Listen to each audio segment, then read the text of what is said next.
how to add an MX record in cPanel using DNS Zone Editor. MX record or mail exchange record specifies a mail server responsible for accepting email messages. You can add an MX record using the cPanel's Zone Editor option. Log into your cPanel account and you will be on this page.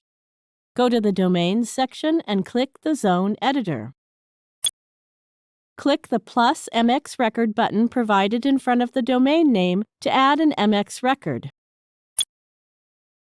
MX record for mail routing should have the lowest preference number. Enter priority 0. Enter the domain name of your mail server which you use in the destination input box. Now click the Add an MX record button. That's it. We have successfully added the MX record for the domain example.com. Thank you for watching.